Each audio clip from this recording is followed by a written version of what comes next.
Francisco Balagtas, known much more widely through his nom de plume. Francisco Balagtas was a prominent Filipino poet and is widely considered as the Tagalog equivalent of William Shakespeare for his impact on Filipino literature.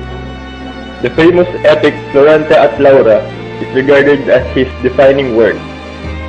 Balagtas learned to write poetry from Jose de la Cruz, one of the most famous poets of Tondo. It was de la Cruz himself who personally challenged Balagtas to improve his writing. In 1835, Balagtas moved to Pandacan, where he met Maria Asuncion Rivera, who would effectively serve as the muse for his future works. She is referenced in Florante at Laura as Celia and Mar. Balagtas's affections for Celia were challenged by the influential Mariano Capule. Capule won the battle for Celia when he used his wealth to get Balagtas imprisoned under the accusation that he ordered a servant girl's head be shaved. It was here that he wrote Florante at Laura. In fact, the events of his poem were meant to parallel his own situation. He wrote his poems in Tagalog, during an age when Filipino writing was predominantly written in Spanish. Balagtas published Florante at Laura upon his release in 1838. He moved to Balanga, Bataan in 1840, where he served as the assistant to the Justice of Peace, and later, in 1856, as the Major Lieutenant. He was also appointed as the translator of the court. Balagtas is so greatly revered in the Philippines that the term for Filipino debate in extemporaneous verse is named for him, Balagtasan. He married Juana Chambeng on July 22, 1842, in a ceremony officiated by Father Cayetano Arellano, uncle of future Philippine Supreme Court Chief Justice Cayetano Arellano. They had 11 children but only 4 survived to adulthood. He died on February 20, 1862, at the age of 73. Upon his deathbed, he asked a favor that none of his children become poets like him, who had suffered under his gift as well as under others. He even went as far as to tell them it would be Legacy of Francisco Balagtas. Pook na sinilyangan ni Balagtas, monument in Pangainay, Balagtas, Bulacan. An elementary school was erected in honor of Balagtas, the Francisco Balagtas Elementary School, located along Alvarez Street in Santa Cruz, Manila. There is also a plaza and park erected in Pandacan, Manila. While most of the streets were named after various Florante at Laura characters in honor of Francisco Balagtas, his place, Bigaa, Bulacan, was renamed to Balagtas, Bulacan, in honor of him. A museum, historical marker, monuments, and elementary school has been placed in his birthplace at Panginay, Balagtas, Bulacan. A Mercurian crater was also named after him.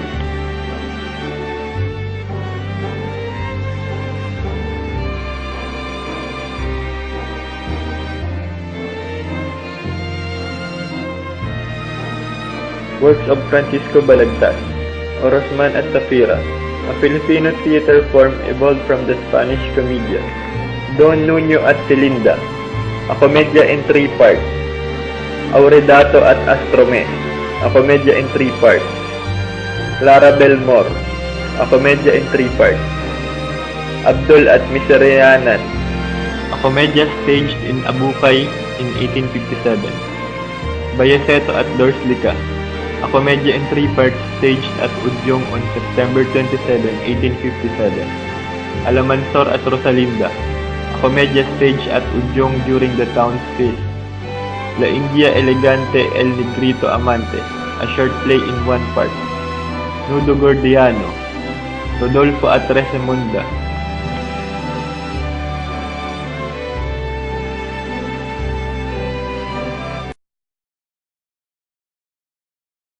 Jose Dalisay Jr. was born January 15, 1954.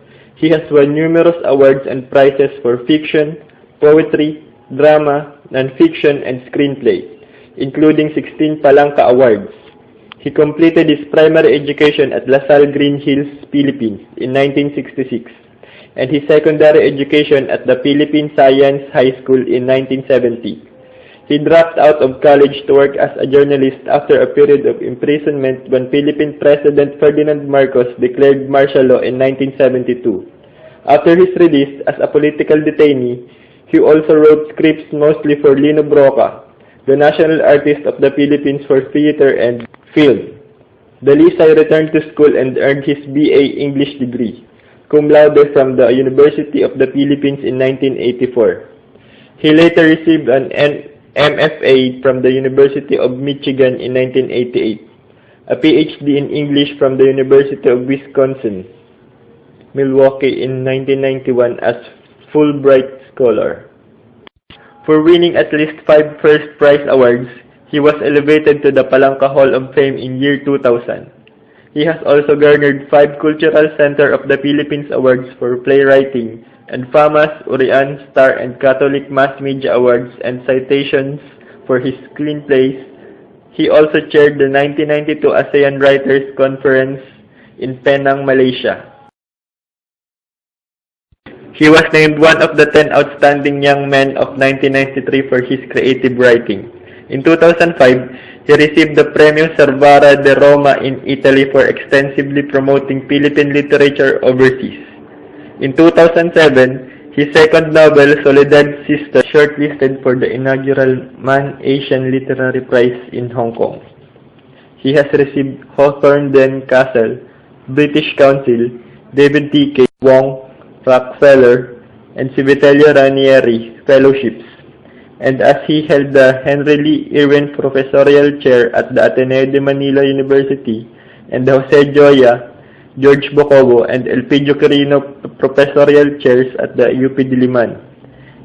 He has lectured in Philippine culture and politics at the University of Michigan, University of Auckland, Australian National University, University Kebangsaan, Malaysia, St. Norbert College at Wisconsin, USA, University of East Anglia, University of Rome, London School of Economics, and the University of California, San Diego.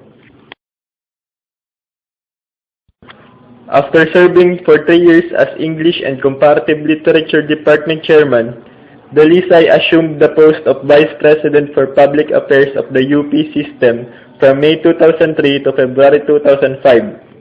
He is currently a professor of English and Creative Writing at the College of Arts and Letters, UP Diliman, where he also coordinated the Creative Writing Program. He is also director of the UP Institute of Creative Writing. Aside from his column for the Philippine Star, he also writes political and social commentary for the news magazine Newsbreak and the San Francisco-based Filipinas magazine. Novels: Killing Time in a Warm Place, 1992. Soledad's Sister, 2008.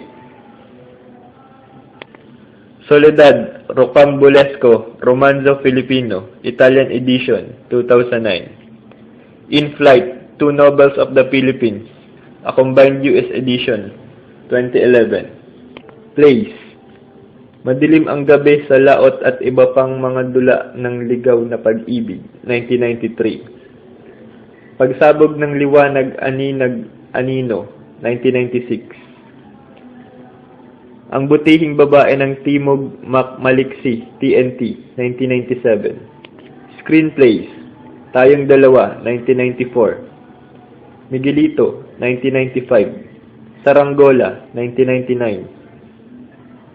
Non-fictions: The Best of Barfly, 1997. The Labas, A Filipino Family, 1999. Man, Overboard, 2005. Power from the Deep, The Malampaya Story, 2005. Unleashing the Power of Steam, The PNOCEDC Story, 2006. Portraits of a Tangled Relationship, The Philippines and the United States, with Jose Maria Carino. Wash, Only a Bookkeeper, 2009. The Voices of the Mountain, The People of Mount Apo Speak, 2009. Decade of Reform, Decade of Innovation, the GSIS under PGM Winston Garcia, 2001 to 2010. Builder of Bridges, the Rudy Cuenca Story, 2010. Other books: Kasaysayan, The Story of the Filipino People, 1998. The Filipino Plug, 2004. Selected Stories, 2005. Journeys with Light, The Vision of Jaime Dobel, 2005.